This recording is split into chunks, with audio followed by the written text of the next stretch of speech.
Le président de la République saisit la tribune de la COP26 pour appeler à la construction de trajectoires de développement écologique plus résilientes.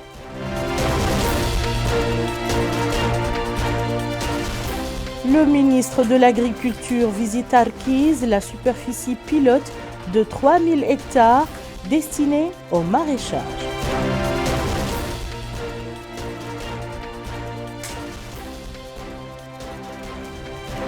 Notre pays abrite la 25e conférence sur l'archéologie et le patrimoine culturel dans les pays arabes.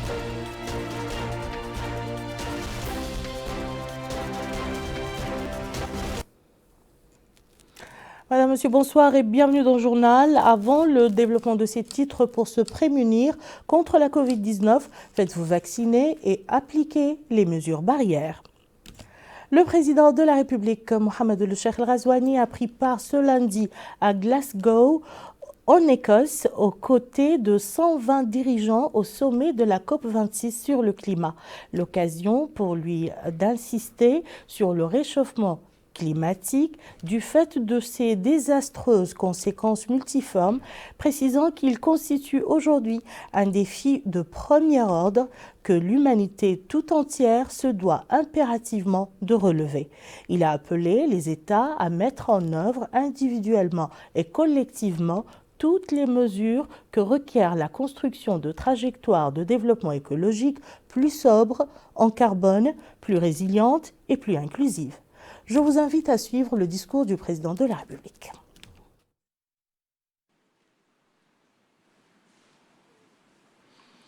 أصحاب الفخامة والمعالي السادة والسيدات رؤساء الدول والحكومات. Le réchauffement climatique, du fait de ses désastreuses conséquences multiformes, constitue aujourd'hui un défi de premier ordre que l'humanité tout entière se doit impérativement de relever. Cette 6e conférence des parties à la Convention cadre des Nations Unies sur les changements climatiques nous offre l'occasion de saluer l'élan international en faveur de l'action climatique et de réaffirmer la nécessité de placer la transition écologique au sommet des priorités stratégiques de l'agenda 2030 et de toutes les politiques publiques de relance post-Covid. En effet, il est nécessaire que nos États mettent en œuvre individuellement et collectivement toutes les mesures qui requièrent la construction de trajectoires de développement écologique plus sobres en carbone, plus résilientes et plus inclusives. Excellences, Mesdames et Messieurs, la Mauritanie vient de réviser sa contribution nationale climat.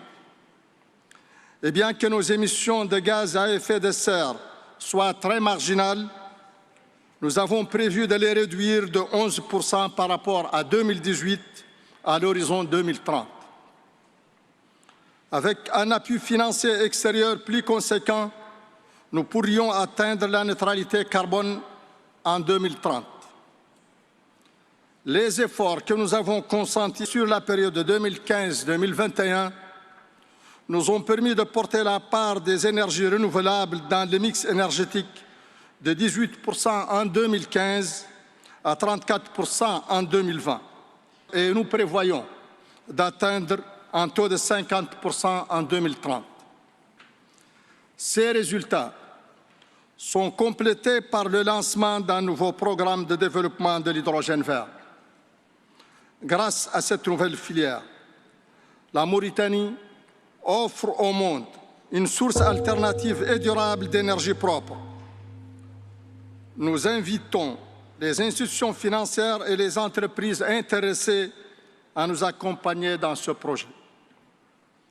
En outre, notre contribution nationale climat soutient également la transition écologique et d'autres secteurs ayant un potentiel d'atténuation, comme le transport, l'agriculture, l'élevage et la foresterie. Toutefois, l'adaptation au changement climatique et le renforcement de la résilience des populations vulnérables demeure notre priorité. Dans ce cadre, des avancées certaines ont déjà été réalisées en matière de restauration des écosystèmes terrestres, particulièrement à travers la mise en œuvre du programme de la Grande Muraille Verte. En janvier dernier, lors du One Planet Summit, des promesses importantes de financement ont été faites pour soutenir la Grande Muraille Verte. La concrétisation de ces promesses est aujourd'hui attendue par des millions d'Africains qui souffrent de la dégradation de leurs moyens d'existence. Aussi, nous invitons la COP26 à faire du programme de la Grande Muraille Verte une priorité internationale. Et demandons plus globalement à ce que les financements en faveur de l'adaptation et de la transition écologique soient significativement augmentés et majoritairement versés sous forme de dons, afin de ne pas aggraver le fardeau de la dette des pays en développement. Excellences, Mesdames et Messieurs, convaincus que l'action climatique est devenue une priorité sociale, environnementale, économique et même sécuritaire, la Mauritanie demeurera pleinement engagée pour faire avancer la coopération climatique internationale et accélérer la transition écologique désormais plus que jamais nécessaire. Shukran. Voilà, c'était le discours du président de la République lors du sommet de la COP26 sur le climat. La ville d'Orkiz, dans la wilaya du Trarza, va renfermer un pôle pour la culture des légumes sur une superficie de 3000 hectares. L'annonce a été faite par le ministre de l'Agriculture, Sidina Ould Ahmed, qui a ajouté que ce pôle de développement de la culture des légumes vient compléter les derniers engagements les derniers aménagements et ce, dans le but de couvrir les besoins du pays en légumes. Bokar Baylaban nous en dit plus. Un pôle de développement de la culture maraîchère sera implanté à Orkiz au Trarza. Pour ce faire, l'État mettra en valeur 3000 hectares. L'objectif est bien entendu d'impulser le développement local. D'ailleurs, le ministre de l'Agriculture était sur place pour s'informer des tenants et aboutissants de cet important projet économique. Et au cours d'une rencontre avec les élus, les cadres, les notables et les autorités administratives ainsi que les responsables des services compétents, le ministre de l'Agriculture, Sidina Ould Ahmed Eli, a déclaré que ce nouveau pôle de développement viendra en complément des récentes réformes qui ont été menées dans ce domaine afin de couvrir la totalité des besoins en légumes au niveau national. Il a souligné que le pôle de développement des cultures maraîchères intégrera les efforts des employeurs, des investisseurs, des jeunes et femmes. Et il a précisé que les secteurs de l'agriculture, de l'emploi et de la formation professionnelle soutiendront les jeunes dans ce domaine. À son tour, le Wali du Trarza, Moulay Ibrahim, a indiqué que ce pôle de développement contribuera à pourvoir aux populations locales des légumes, notant que la mise en place de ce pôle vient en application des directives du président de la République pour réaliser l'autosuffisance alimentaire. Autre intervention, c'est celle faite par le président de l'Union nationale du patronat mauritanien, Mohamed Zine Abidine Cheikh Ahmed, qui a indiqué que l'INPM contribue aux efforts entrepris pour produire des légumes en quantité suffisante à l'échelle nationale. De son côté, le maire de la commune d'Orkiz, Mohamed Ould Abdallahi Salem Ould Ahmed Doua, a loué les progrès récemment mis en œuvre qui ont profité pleinement aux habitants de la ville. Et au cours de la rencontre, les participants ont loué la mise en œuvre des grandes réalisations accomplies dans le pays. Ils ont également salué ce pôle de développement économique qui permettra de booster les activités dans la zone. Par ailleurs, le ministre de l'Agriculture s'est informé des aménagements agricoles en cours d'exécution au Trarza. Nouakchott a abrité ce matin les travaux d'une session de formation sur la gestion des crises de sûreté de l'aviation civile organisée par l'Agence nationale de l'aviation civile.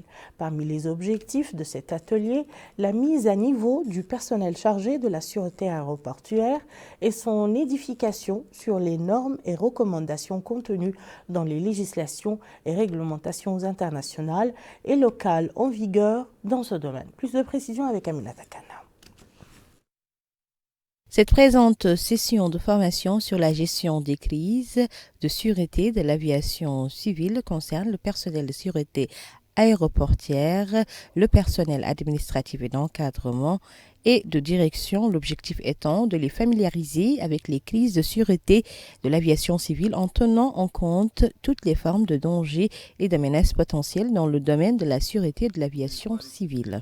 Supervisant l'ouverture des travaux, le ministre de l'Équipement et des Transports, Mohamedou Ahmedou Hamid, a d'emblée indiqué que cette formation s'inscrit dans le cadre de la mise en œuvre des engagements du président de la République qui attache une grande importance à la formation et au recyclage de nos ressources humaines. Au ministre d'ajouter que la formation qui est lancée aujourd'hui fait partie d'une série de stages et de manifestations qui font partie de la préparation d'une formation complète de sécurité sur le terrain prévue pour la mi-2022 conformément aux exigences du Programme national de sécurité de l'aviation civile.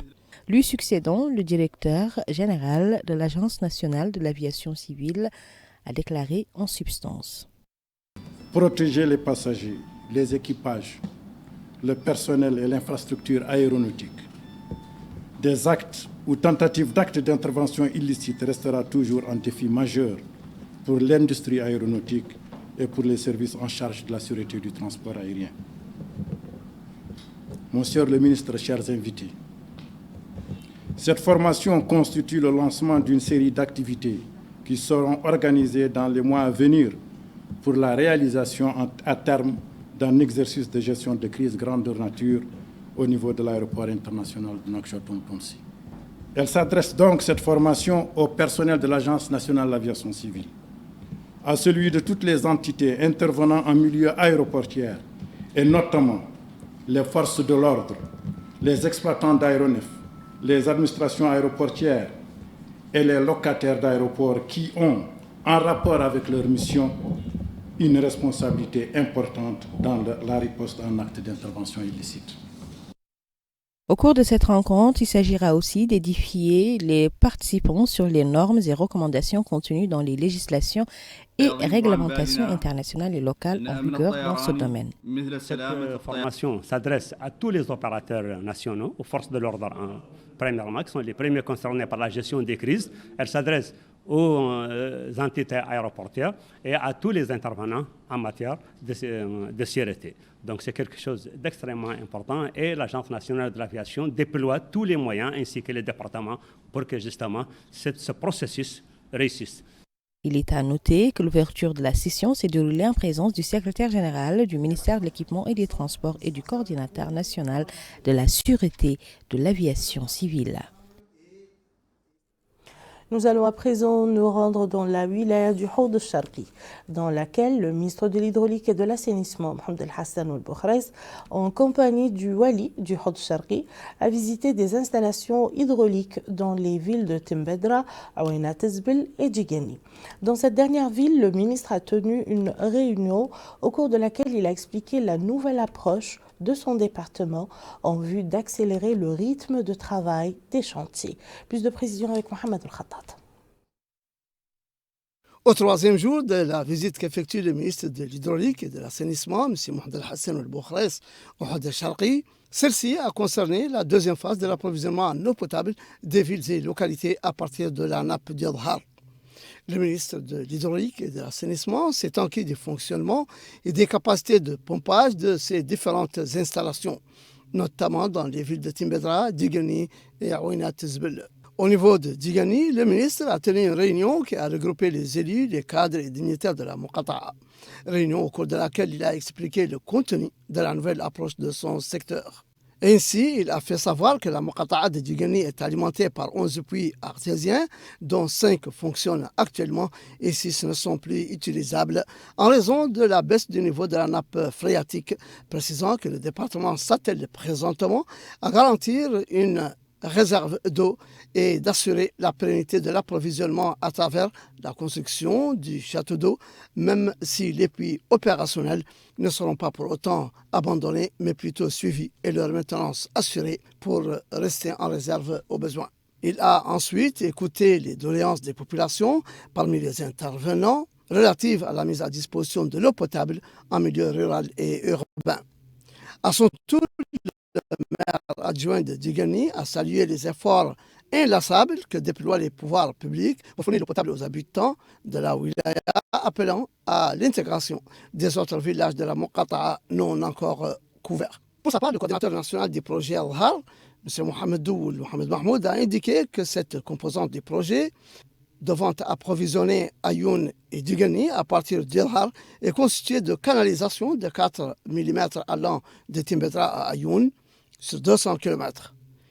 Une autre canalisation de 200 mm sur 80 km allant de Timbedra à Digani, et chaque canalisation est dotée d'une station de pompage et l'eau est distribuée par des réserves d'eau. À Digani, cette réserve a une capacité de 500 m3 et à Ouinat Izbil de 250 m3. Au cours de sa visite des différentes installations, le ministre de l'Hydraulique et de l'Assainissement, M. Mohamed Hassan Wilboukhres, a donné ses instructions en vue d'accélérer le rythme de travail des chantiers pour assurer aux habitants de la wilaya un accès rapide à l'eau potable et en quantité suffisante. Retour à Nouakchott pour parler de la 25e session de la conférence sur l'archéologie et le patrimoine culturel dans le monde arabe. La rencontre organisée par l'Organisation arabe pour l'éducation, la culture et la science à l'ESCO se tient une fois tous les 2 ans. Celle de Nouakchott a passé en revue les derniers développements dans le domaine de la préservation et de la protection des antiquités et du patrimoine culturel humain des États membres de la LESCO. Plus de détails avec Aminata Khan. C'est sous le thème « Sécurité patrimoniale dans le monde arabe » que s'est tenue aujourd'hui à Nouakchott la 25e conférence sur l'archéologie et le patrimoine culturel dans le monde arabe. Ouvrant les travaux de la rencontre, le ministre de la Culture, de la Jeunesse et des Sports, porte-parole officiel du gouvernement, Mokhtar Ould Dahi, a d'emblée indiqué que le patrimoine fait partie d'une des richesses des pays arabes. Il a en outre rappelé l'importance de cette 25e session car, dira-t-il, c'est une occasion pour échanger les compétences et les expériences sur le rôle de la société civile dans la protection du patrimoine et présenter des études et visions scientifiques pour soutenir les efforts arabes dans ce domaine et mieux coordonner les actions afin de préserver le patrimoine culturel et documenter les monuments historiques dans les pays arabes. Lui succédant, plusieurs conférenciers ont indiqué que cette rencontre se tient tous les 2 ans dans l'une des capitales dans le but de discuter des derniers développements dans le domaine de la préservation et de la protection des antiquités du patrimoine culturel humain des États arabes membres de l'ALESCO à travers des échanges d'expériences et d'opinions entre les responsables de la scène culturelle et des spécialistes en archéologie. Les travaux de cette première journée de la conférence ont été marqués par 2 sessions scientifiques dont la première était consacrée à l'élection d'un président et d'un rapporteur pour la conférence avec l'adoption de son ordre du jour en plus du suivi des recommandations de la précédente. La seconde session a abordé 3 thèmes principaux en matière de patrimoine et d'antiquité dans les pays arabes. À noter que notre pays, la Mauritanie, assure désormais la présidence de l'Organisation arabe pour l'éducation, la culture et la science. La ministre de l'Action sociale, de l'Enfance et de la Famille a pris ce matin le pouls des projets financés dans le cadre du programme élargi du président de la République, Mes engagements au niveau de Riyad et Toujounine. Quelle est la nature de ces projets? Élément de réponse avec Abdullah Damaba. C'est à Nouakchott Sud, au niveau de la Muqata'a de Riyad, que Madame la ministre de l'Action sociale, de l'Enfance et de la Famille s'est rendue en premier lieu pour s'informer du niveau d'exécution de ces projets qui ont été financés par ce département ministériel. Les projets sont exécutés par les coopératives féminines qui s'activent dans la production de légumes et la teinture. À Tarhil, au niveau de cette même Muqata'a, Naha Mint Haroun Cheikh Sidiye s'est rendue au niveau de ce périmètre dédié à la culture de légumes. Sur place, elle a échangé avec les responsables de ces coopératives et s'est informée du rôle joué par les femmes dans le cadre du développement économique du pays. À Toujounine, relevant de la wilaya de Nouakchott Nord, Madame la ministre s'est informée du travail de ce groupement féminin dont le domaine de prédilection est la production et la commercialisation de couscous. Elle a eu droit à des explications sur le fonctionnement de cette machine qui est utilisée dans le cadre de la production. Cette machine, dit cet acteur, est dotée d'un moteur électrique, d'un agitateur et d'une pompe pour faciliter la remontée de l'eau dans la phase de production du couscous. On a dit-elle mis en place ce projet à l'aide d'un financement du MASEF. 5 associations sont partie intégrante de ce groupement féminin, conclut-elle. Cette autre actrice dit que cette terre est propice à la culture. Ça fait 2 ans, dit-elle, qu'on s'active au niveau de ce périmètre qui nous permet de cultiver des patates, des pommes de terre et des aubergines, entre autres.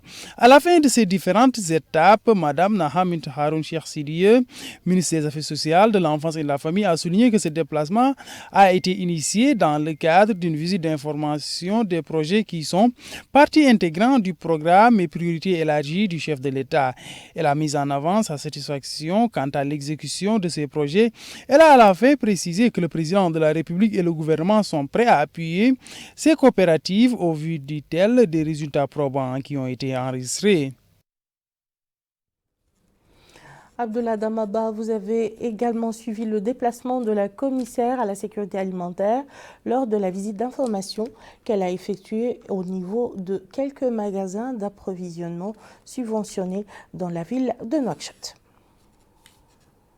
La wilaya de Nouakchott-Ouest a constitué la première étape de ce déplacement de la commissaire à la sécurité alimentaire, Mme Vadimetou Minti Mahfoudoul Khatri, ce qui s'inscrit dans l'optique de s'informer de l'état des magasins du CSA au niveau de la capitale. Elle a dans ce cadre été informée du déroulement des opérations de commercialisation de ces denrées alimentaires à des prix subventionnés. Par la suite, elle s'est rendue à Nouakchott-Sud. Elle s'est rendue à Nouakchott-Sud et a visité les magasins de ces localités. Enfin, c'est au niveau de Nouakchott-Nord qu'elle a achevé cette visite d'information sur les lieux. Elle a reçu des explications de la part des gérants de ces magasins sur les produits qui sont vendus, la nature des bénéficiaires et les qualités commercialisées. La commissaire a déclaré que l'objectif de cette visite est de se rendre compte de la disponibilité des denrées en quantité suffisante. Se dit-elle enfin qu'un grand nombre de consommateurs puissent en bénéficier. Elle a par ailleurs précisé qu'elle a eu à s'informer des préoccupations auxquels sont confrontés les ayants droit. Les gérants de ces boutiques se sont en outre exprimés. Ils ont tour à tour indiqué qu'une hausse du stock a été enregistrée ces derniers temps. Il s'agit, disent-ils, de 150 kg de riz de bonne qualité, 75 litres d'huile et 75 kg de sucre. Ils ont aussi affirmé que chaque bénéficiaire a droit à 2 kg de riz, 1 litre d'huile et 1 kg de sucre. Ils ont à la fin précisé que cela n'est pas suffisant et que les consommateurs souhaitent une augmentation de cette dotation. C'est ce qu'exprime cette citoyenne qui par ailleurs indique qu'elles n'ont plus à leur disposition certaines denrées dont les pâtes. Elle a à la fin mis en avant sa satisfaction pour ce programme. Le ministère de l'Agriculture envisage l'utilisation des drones pour dénicher les criquets pèlerins. Il a tenu dans cette perspective un atelier sur les modes d'exploitation de ces engins volants sans pilote avec le concours de la commission de lutte contre les criquets pèlerins dans la région ouest africaine. Le point avec Mohamed El-Khattat. L'utilisation des drones dans le cadre de l'amélioration des outils d'alerte précoce, en particulier l'aspect collecte de données sur le criquet pèlerin et autres des prédateurs, des cultures et leur transmission à temps réel, tel est l'objet de cet atelier régional organisé par le ministère de l'Agriculture en collaboration avec la FAO et la commission de lutte contre le criquet pèlerin dans la région occidentale. La CLCPRO, qui regroupe la Mauritanie, l'Algérie, le Burkina Faso, le Maroc, le Niger, le Sénégal, le Tchad, la Libye, le Mali et la Tunisie. Ouvrant les débats de cette rencontre régionale, le secrétaire général du ministère de l'Agriculture, M. Momo Ouelboibati, a noté qu'il est convaincu que la nature de ce travail de terrain conjoint, en plus des compétences des experts, sont des facteurs qui contribueront à la maîtrise de cette technologie et permettront dans les années à venir, à s'approprier ces technologies modernes pour des opérations à grand rendement sur le terrain. Pour sa part, le représentant de la FAO en Mauritanie, M. Alexandre Youn, a souligné l'introduction de nouvelles technologies qui permettent d'améliorer les itinéraires de prospection, la qualité des informations et la rapidité de leur transmission représente un atout économique et écologique naturellement considérable dans la lutte contre le criquet. Dans ce cadre, Et depuis 2015, la CSL Pro a inscrit l'utilisation des drones dans ses programmes de gestion du fléau acridien. L'atelier qui dure 10 jours a été l'occasion de passer en revue les objectifs de la prospection conjointe et ses techniques, mais aussi les données générales sur l'utilisation des drones et l'exploitation des données collectées et la transmission de l'information acridienne. Intervenant sur le sujet, le secrétaire exécutif de la CLC Pro, M. Mohamed Lamine Hamouni, a précisé. Cette année, la particularité de la prospection conjointe, c'est que nous utilisons pour la première fois les drones dans l'identité acridienne, des drones qui sont adaptés aux conditions du désert, aux conditions du criquet. Nous avons développé ce prototype depuis 2015 et là, nous sommes à un prototype qui est opérationnel et qui sera utilisé pour la première fois. Donc, nous attendons de cette expérience un retour d'expérience qui permettra davantage d'améliorer cette technique qui est extrêmement importante en termes de qualité de l'information et en termes aussi de l'efficacité de l'activité. Les participants à cette rencontre ont exprimé leur satisfaction quant à ce projet novateur d'utilisation de drones qui vise à renforcer la coordination conjointe pour la réalisation des opérations d'exploration, mais aussi renforcer davantage l'efficacité de la gestion de la lutte anti-acarienne. Il faut rappeler que la force conjointe d'intervention contre le fléau acridien dans la région ouest qu'abrite notre pays a été créée en 2016. Voyons à présent les dernières statistiques de la pandémie du Covid-19. Selon les chiffres publiés par le ministère de la Santé, 48 personnes ont capté le virus et 30 autres en sont guéries ces dernières 24 heures.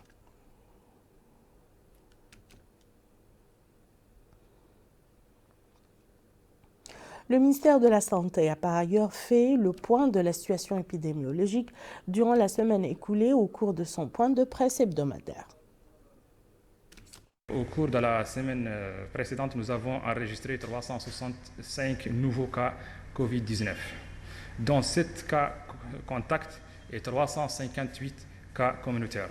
Nous avons aussi enregistré 279 nouvelles guérisons. Et malheureusement, nous avons enregistré 5 décès.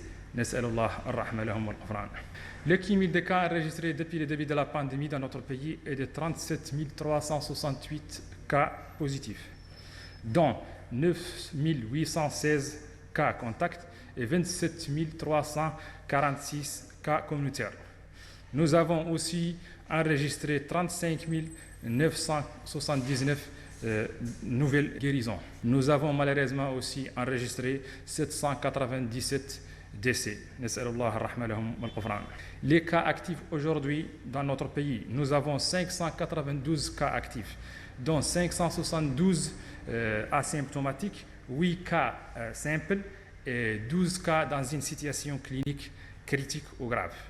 La répartition des cas enregistrés durant la semaine selon les wilayas, nous avons 91 nouveaux cas enregistrés au niveau de wilaya de la Saba, 77 à Al-Hawd al-Qarbi, 28 à Taganet, 24 à Inchiri, 23 à Nouakchott-Ouest. 19 cas ont été enregistrés durant la dernière semaine à Nouakchott-Nord. Nous avons aussi enregistré 18 cas à Nouakchott-Sud. 17 cas ont été enregistrés à Tirzamour, 17 cas à Adrar, 14 cas à Trarza, 4 cas à Nouadhibou, 4 cas à Gorgol, 3 cas à Guidimaga. Par rapport aux tests réalisés au cours de la semaine précédente, nous avons réalisé 3469 tests à Nouakchott-Ouest, 3464 à Al-Hawd al-Sharqi, à l'Asaba 884, à NDB 815, à Al-Hawd al-Qarbi 719, Gorgol 622, Nouakchott Sud 586, Guidimaqa 516, Trarza 226, Nouakchott Nord 293. Pour le wilaya de Trarza, on a réalisé 292 tests et à Al-Brakna 213 tests. Nous avons aussi, au cours de la semaine précédente, réalisé 116 tests à Inchiri et 109 à Taganet. Par rapport au cumul de tests réalisés depuis le début de la pandémie dans notre pays, nous avons réalisé 600 703 tests, dont 401 238 de type TDR, 70 240 de type PCR.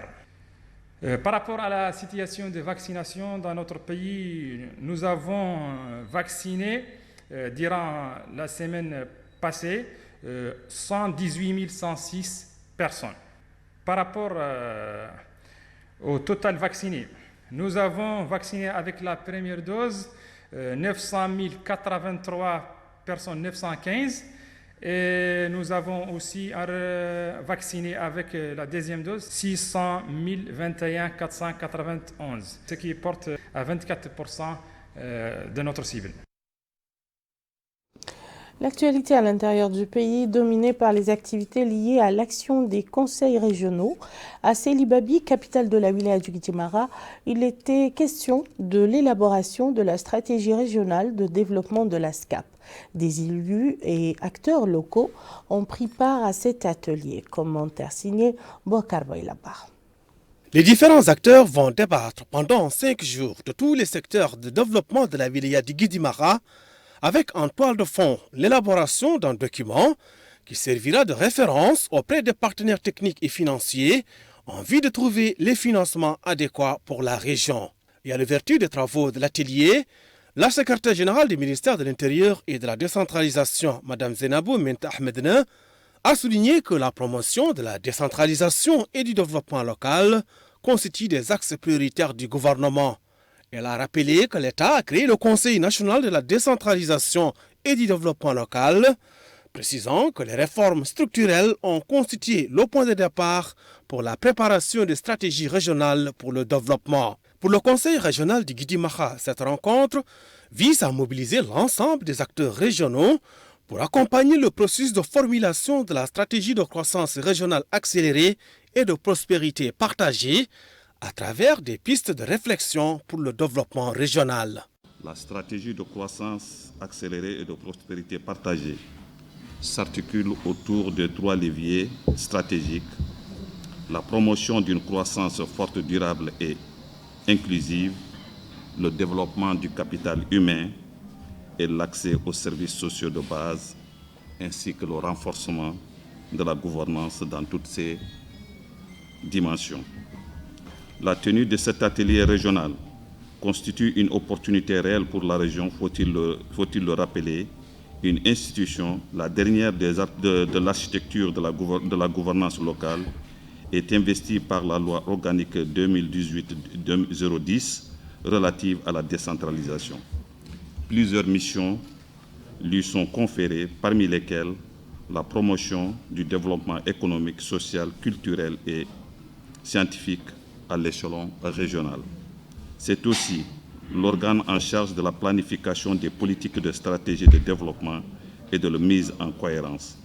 Dans le cadre de cette mission du Conseil régional du Guidimaka, entend faire de cet atelier un moment de retrouvailles, de rencontres et de partage enrichissant et multi-acteurs. À son tour, le maire de la commune de Sélibabi, Mohamed Varoud Mekhal, il a salué cette initiative et il a exprimé sa certitude quant à la traduction en actes des résultats ici des travaux de cette rencontre. Ensemble, la SCAP se donne une mission: promouvoir le développement économique local, lutter contre la pauvreté et créer des richesses et opportunités d'emploi.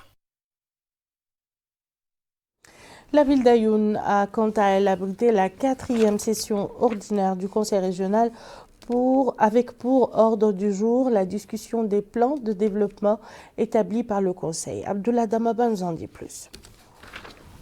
Cette session ordinaire du Conseil régional du Khor el-Gharbi a été dédiée à l'étude et au bilan du plan d'action pour le développement de cette wilaya pour cette année. Les membres ont aussi discuté du budget de cette institution pour l'année 2022.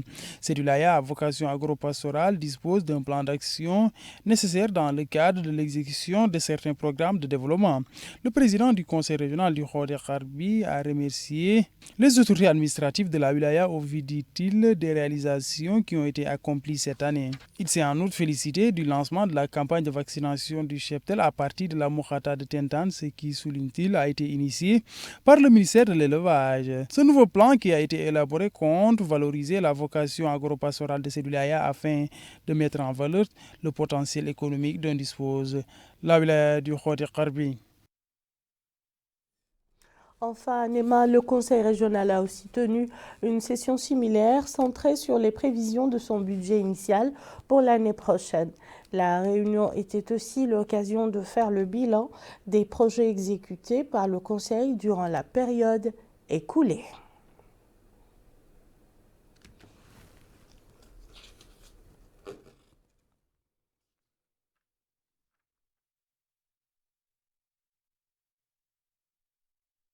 Restons encore à Néma qui avait rendez-vous avec une autre activité. Il s'agit d'une soirée de sensibilisation organisée par le Haut Conseil de la Jeunesse sur le projet Radio du Sahel dans le cadre de la caravane destinée à expliquer les objectifs de cette radio dédiée à la jeunesse. Bokar Bailaba. L'objectif de cette caravane est de sensibiliser sur l'importance de la radio Jeunesse Sahel qui constitue un espace d'expression dont profitent plus de 65% de la population des pays du groupe du G5 Sahel, dont l'âge varie de 15 à 35 ans. Et à cette occasion, le directeur du cabinet du Walid Hotel Sharqi, Mohamed Abdrahman Ahmed Dede, a indiqué que la création de cette radio permet aux jeunes du G5 Sahel la maîtrise des nouvelles technologies de l'information et de la communication dans le cadre de la préparation et de la diffusion des émissions. Il a ajouté que ce projet constituera un espace permettant aux jeunes de relever les défis et instaurer un développement durable dans la sous-région. À son tour, le président du Haut Conseil de la Jeunesse, Mohamed Yahya Ould Ibrahim, les émissions de la radio permettront d'accélérer le processus du développement local. A noter que la radio Jeunesse Sahel est une initiative du G5 Sahel en partenariat avec l'Organisation internationale de la francophonie, c'est financement de l'Union européenne. Elle se donne comme ambition de susciter de nouvelles formes de dialogue, d'action, de solidarité, de prise de parole et d'expérience culturelle entre jeunes du Sahel. Nous refermons ce journal par le sport, précisément la pêche. La 3e édition de cette compétition s'est clôturée hier soir à Nouadhibou. Plus de 50 concurrents y avaient pris part. Najia Jakani. La 2e édition de la compétition de pêche sportive a été marquée par une journée consacrée à la propreté de la plage de Kabano. Cette journée est organisée par l'Association mauritanienne de pêche sportive, IMREG, en collaboration avec l'Association plongée et sauvetage. Sur le terrain, plus de 50 participants de différentes nationalités se sont alignés autour du Kabano 4. La compétition a été marquée par 2 mi-temps successives au cours desquelles la capture de poissons est surveillée par les arbitres. Après la première mi-temps, les participants ont pris la pause dans la Khaïm. Ce participant algérien a loué d'excellentes préparations pour la compétition. Quant à cet autre participant de la Mauritanie, il a partagé la même opinion en soulignant la participation des candidats du Maghreb arabe. Le président de cette association, M. Mohamed Reminoul Graimish, a indiqué que l'association a pour objectif de sécuriser la compétition de pêche sportive de Nouadhibou. De son côté, le président de l'association de pêche sportive, M. Ahmed Mahmoud Ould Akhleel, a mis en exergue la sensibilisation de la jeunesse et de la société civile sur l'importance de ce type de sport. Après que l'arbitre a donné le coup d'envoi de la seconde mi-temps qui marquera l'étape de la clôture de cette compétition. Cette réunion est consacrée à l'annonce des résultats. Le maire de la commune de Nouadhibou, M. Qasmoul Bellali, a indiqué l'importance des activités sportives, en particulier ce type de sport qui regroupe les anciens, les jeunes et les enfants. M. Qasmoul Bellali a ajouté la disponibilité de la commune auprès du citoyen dans tous les domaines. Le vice-président de l'Association mauritanienne de pêche sportive, M. Sidiatoul Ahmed Jiddou, a remercié tous ceux qui ont contribué à la réussite de cette compétition de pêche sportive. La clôture de cet événement a été marquée par la distribution des prix et des médailles aux candidats, aux nombreux soutiens, au comité d'organisation et encadreurs. Et voilà qui met fin à ce journal. Tout de suite, le rappel des titres. Le président de la République saisit la tribune de la COP26 pour appeler à la construction de trajectoires de développement écologique plus résilientes. Le ministre de l'Agriculture visite Arquiz la superficie pilote de 3000 hectares destinée au maraîchage.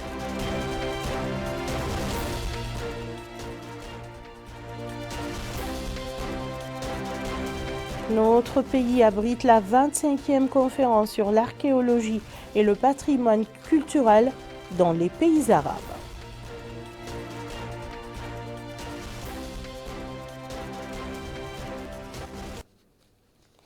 Merci, madame, monsieur, de nous avoir suivis. À très bientôt, Inch'Allah.